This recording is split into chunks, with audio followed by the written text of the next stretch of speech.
saat ini Tuhan.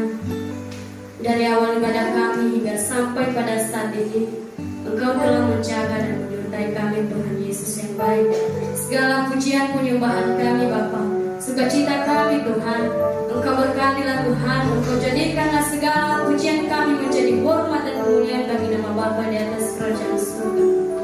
Kau berkati juga Tuhan persembahan yang telah kami berikan. Biarlah persembahan kami menjadi persembahan yang berbau harum di hadapan Tuhan Yesus. Pada saat ini juga Tuhan, kami mau mendengarkan kebenaran firman-Mu. Engkau hadir tengah-tengah kami pada saat ini Tuhan. Engkau berikanlah kami hati yang sungguh-sungguh untuk mau mendengarkan kebenaran firman-Mu. Bukalah hati dan pemikiran kami Tuhan, supaya apa yang kami sampaikan Tuhan dapat kami tanamkan dalam hati kami masing-masing Yesus. Dan kami tahu juga Tuhan, dalam mendengarkan kebenaran firman-Mu pada saat ini, ada salah satu oknum juga yang ingin mengambil konsentrasi kami Tuhan, yaitu si iblis Tuhan. Kami tolak, kami usir, kami tolak saat ini, kami berpikir Tuhan dalam nama Tuhan Yesus Kristus, sehingga otoritas Tuhan yang selalu berada di tempat ini. Inilah firman-Mu.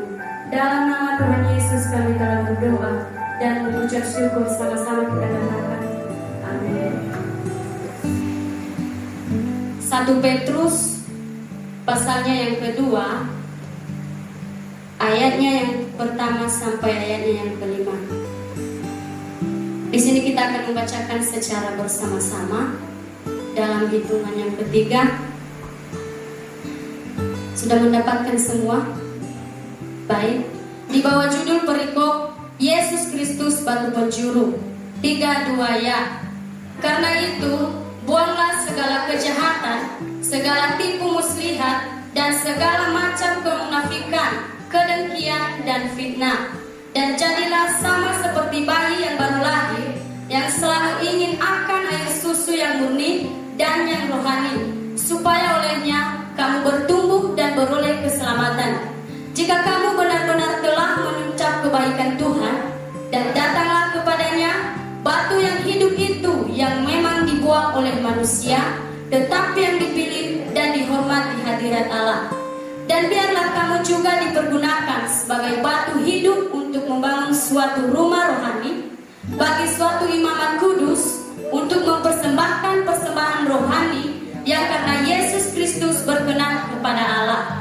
Terima kasih atas kerjasamanya.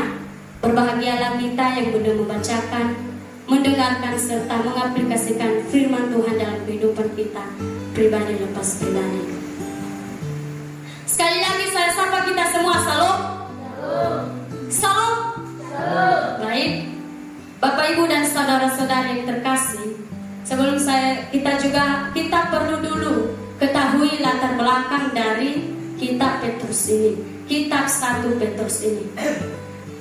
Kitab 1 Petrus ini, saudara-saudari, ditulis oleh Petrus sebagai Rasul Yesus Kristus kepada orang-orang pendatang yang tersebar di Pontus, Galatia, Kapadokia, Asia Kecil, dan Bitinia, yaitu orang-orang yang dipilih sesuai dengan rencana Allah. Bapak, Ibu, dan saudara-saudari yang terkasih dalam nama Tuhan kita Yesus Kristus, jika lembaga kita pada saat ini memberikan kita judul perikop yaitu Yesus Kristus batu penjuru, maka pada malam hari ini saya akan mengangkat tema pada kita pada malam hari ini, yaitu bertumbuh di dalam iman. Sekali lagi, bertumbuh di dalam iman. Bapak, Ibu, dan saudara-saudari yang terkasih dalam nama Tuhan Yesus Kristus, tujuan kehidupan orang percaya adalah supaya semakin hari semakin bertambah dewasa secara rohani dan pada akhirnya menjadi sama serupa seperti Yesus Kristus. Untuk bertumbuh ke arah itu, saudara-saudari, tidak ada jalan pintas. Saudara-saudari yang terkasih dalam nama Tuhan Yesus Kristus, pertumbuhan kehidupan di dalam Kristus merupakan proses seumur hidup. Kita dapat bertumbuh di dalam iman sehingga menjadi dewasa secara rohani. Bapak, Ibu, saudara-saudari, harus kita melakukan syarat-syarat. Ada juga syarat-syarat yang perlu kita lakukan dalam bertumbuh, dalam pertumbuhan iman kita, saudara-saudari. Bapak, Ibu, dan saudara-saudari beberapa syarat yang perlu kita lakukan dalam pertumbuhan iman. Syaratnya yang pertama, saudara-saudari, harus sudah dilahirkan kembali. Harus sudah dilahirkan kembali. Nasihat Rasul Petrus dengan perkataan "karena itu" dalam ayat yang pertama, kata "karena itu", kataku dalam kutip "karena itu". Saudara-saudari, yang menunjuk "karena itu", kata "karena itu" kepada apa yang telah dijelaskan pada pasal-pasal yang sebelumnya, bahwa penerima surat Petrus ini adalah orang-orang yang memang sudah dilahirkan kembali. Kita bisa melihatnya dalam ayat yang pertama, dalam 1 Petrus pasal 1 ayat 23. Salah seorang membacakannya kepada kita. Dalam 1 Petrus pasal 1 ayatnya yang ke-23. Kamu telah dilahirkan kembali kepada dunia yang fana, tapi dari dunia yang tidak fana, oleh firman Allah yang hidup dan yang kekal. Berarti arti dari ayat itu, saudara-saudari, menunjuk kepada karya penebusan Allah di dalam Kristus. Bapak, Ibu, saudara-saudara yang terkasih, sama seperti seorang bayi juga, ia tidak mungkin dapat bertumbuh, ia tidak mungkin dapat berkembang, ia tidak mungkin dapat hidup di dunia ini kalau dia tidak dilahirkan, kalau dia tidak mengalami kelahiran. Saudara-saudara yang terkasih, dosa telah membawa dampak yang fatal dalam kehidupan kita, kehidupan saya dan kehidupan Bapak Ibu saudara-saudari. Dampak dari dosa yaitu kematian. Kematian dalam hal apa Bapak Ibu saudara-saudari? Bukan dalam arti kematian secara fisik, kematian secara jasmani. Bukan dalam arti kita tidak bernafas, dikubur dan lain sebagainya. Kematian itu bukan itu yang dimaksud dari kematian tersebut. Kematian yang dimaksud dari ayat firman Tuhan ini yaitu kematian secara rohani kita, kematian iman kita di dalam Kristus Yesus. Dan orang mati tidak mungkin mengalami pertumbuhan. Itulah sebabnya saudara-saudari, setiap orang yang ingin bertumbuh secara rohani, dia harus dilahirkan kembali, harus mengalami kelahiran kembali, meninggalkan semua perbuatan buruk, meninggalkan semua pengalaman-pengalaman yang buruk yang telah dilakukannya di masa lalunya. Kelahiran kembali saudara-saudari merupakan karya Allah yang murni dalam diri seseorang, yang diresponi seseorang dalam hidupnya, yang ditunjukkan dengan kemauannya menerima Kristus dalam kehidupannya. Kelahiran kembali juga merupakan saudara-saudari syarat utama dan pertama, dan yang pertama yang harus kita miliki dalam kehidupan kita untuk mau bertumbuh di dalam Kristus. Bapak, Ibu, dan saudara-saudara yang terkasih, syarat yang kedua harus membuang dosa. Apa syarat kita dalam bertumbuh dalam iman? Syarat yang kedua yaitu harus membuang dosa. Kita bisa melihatnya dalam ayat yang pertama, saudara-saudari. Karena itu, buanglah segala kejahatan, segala tipu muslihat, dan segala macam kemunafikan, kedengkian, dan fitnah. Bapak, Ibu, dan saudara-saudara yang terkasih, membuang dosa berarti memisahkan diri dari dosa. Bagaimana cara kita memisahkan diri kita dari dosa, Bapak Ibu? Memisahkan diri kita dari dosa yaitu kita harus menjauhi hal-hal yang tidak dikehendaki Tuhan dalam kehidupan kita. Kita harus menjauhi hal-hal yang buruk dalam kehidupan kita. Apa itu keburukan dalam kehidupan kita? Seperti fitnah, kejahatan, pembunuhan, merokok, mabuk-mabukan, pertengkaran dalam keluarga. Dalam hal ini, saudara-saudari, kita orang percaya dinasihati supaya memisahkan diri dari dosa. Alkitab menegaskan kepada kita pada malam hari ini, kita harus memisahkan diri kita dari dosa supaya iman kita dapat bertumbuh di dalam Kristus. Saudara-saudari, kita juga perlu ketahui bahwa dosa itu ibarat kotoran yang menempel dalam diri kita, dalam diri rohani kita, seorang, dan yang menimbulkan penyakit yang mematikan sehingga membawa pada kematian. Bapak, Ibu, dan saudara-saudara yang terkasih dalam nama Tuhan Yesus Kristus, jika masih ada saat ini, segala hal-hal yang telah saya jelaskan tadi, tipu muslihat, kemunafikan, kedengkian, fitnah, iri hati, dan lain sebagainya, marilah Bapak, Ibu, dan saudara-saudari, marilah kita buang itu dalam kehidupan kita. Karena salah satu cara dalam pertumbuhan iman adalah membuang dosa atau meninggalkan semua perbuatan-perbuatan kita. Perbuatan buruk maksudnya. Bapak, Ibu, dan saudara-saudari, syaratnya yang ketiga juga, hidup dalam firman Tuhan. Sekali lagi, hidup dalam firman Tuhan. Bapak, Ibu, dan saudara-saudari, kita yang dipakai dalam bagian kata yang dipakai dalam bagian ini adalah, kita bisa melihatnya dalam ayatnya yang kedua sampai ketiga.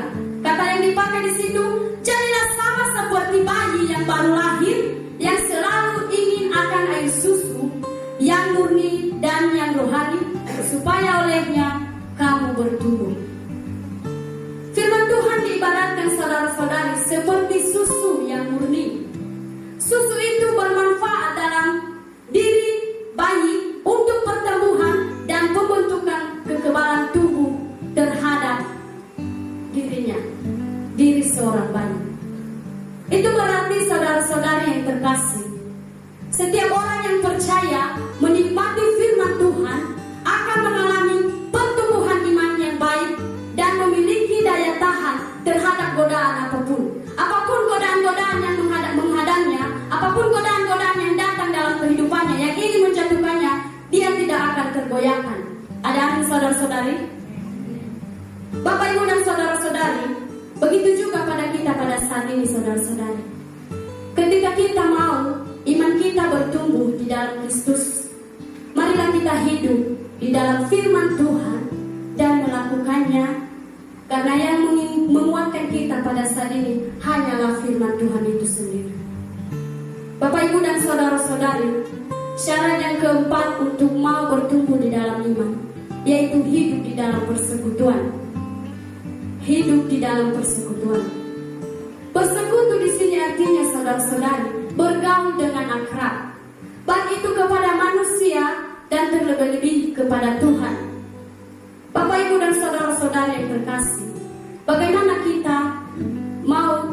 kita jika kita bergaul akrab dengan Tuhan?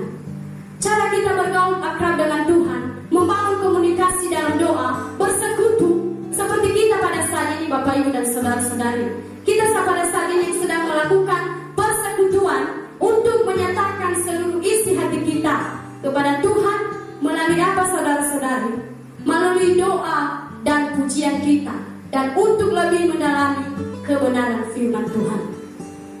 Bapak, Ibu, dan saudara-saudara yang terkasih, syarat yang kelima, yang terakhir ini, pertumbuhan dalam iman. Syarat yang kelima yaitu hidup di dalam pelayanan.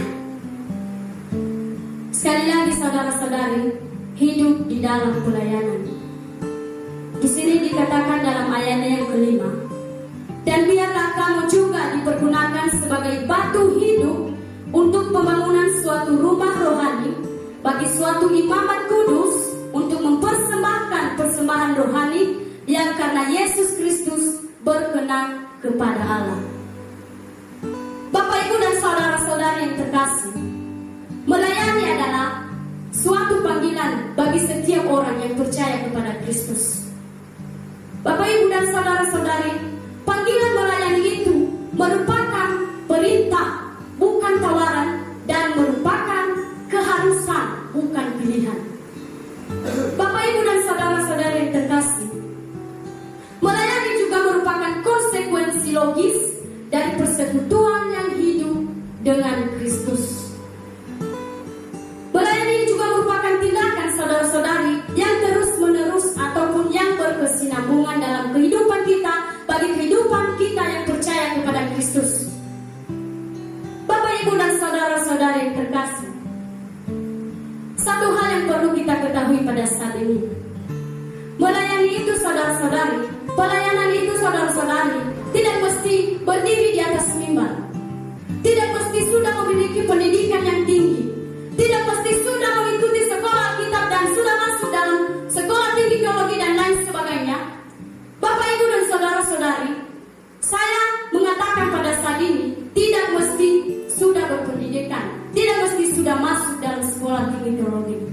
kita pada saat ini, tetapi orang yang hidup di dalam pelayanan itu, orang yang melayani itu adalah orang-orang yang sudah dilahirkan kembali, yang mau menerima Kristus dalam kehidupannya dan menyerahkan seluruh kehidupannya di dalam Kristus untuk mau dipersembahkan sebagai persembahan yang sejati di hadapan Tuhan. Bapak, Ibu, dan saudara-saudari, pada saat ini sebagai aplikasinya dalam kehidupan kita, Bapak Ibu, jika kita mau bertumbuh di dalam iman, jika iman kita mau bertumbuh di dalam Kristus, marilah pada saat ini, marilah kita tinggalkan semua hal-hal yang tidak dikehendaki Tuhan. Sebab seperti yang telah saya jelaskan tadi, kedengkian, seperti yang telah saya jelaskan tadi, seperti tipu muslihat, kemunafikan, kedengkian, dan fitnah dan lain sebagainya. Marilah pada saat ini serahkan kita, mari kita